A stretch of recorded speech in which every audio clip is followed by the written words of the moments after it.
People know you as one of the best songwriters of your generation. Aye. Yeah. Yeah.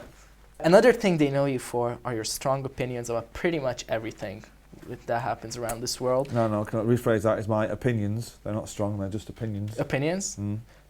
Do you have a favorite insult you like to remember once in a while? Like you have a good laugh at, like, I don't know.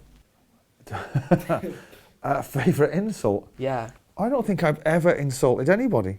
And I don't think I've ever really offended anyone. If somebody asks me a question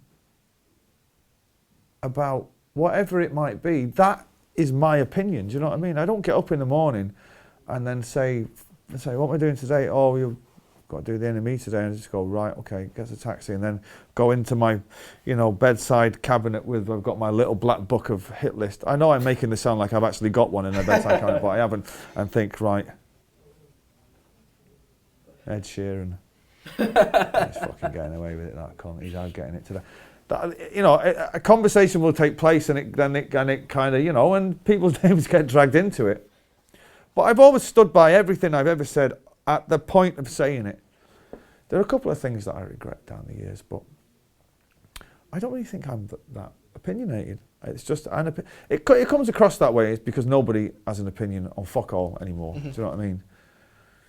You go to award ceremonies, you see these people, everybody has to be a fan of everybody these days.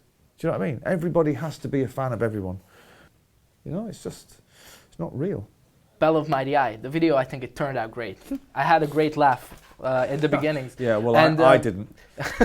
The guy who plays the director in the video he's great, was giving characteristics of a person who you would probably very much dislike. I just want to keep it super loose, just keep it like nice, lots of energy in the eyes.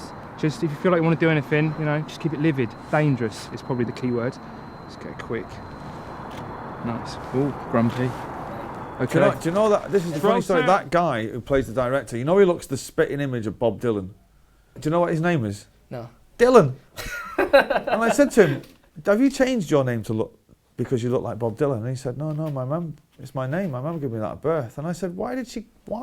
And he said, because she looks like Bob Dylan. And she thought, well, my son will definitely look like Bob Dylan. So that was it. Wow, what amazing foresight. Do you know what I mean?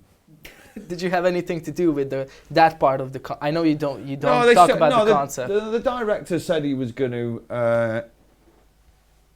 I know you fucking hate making videos, and we're going to do a bit of that. And I was like, look, just make it fucking quick.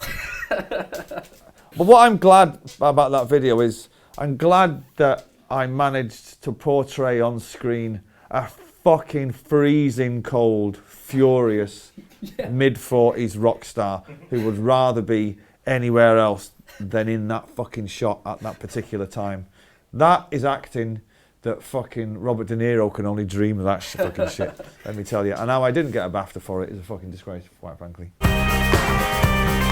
People walking around the streets with cups of coffee in their hand, I'll never be able to accept that in modern society. I have a list of famous people who love tea.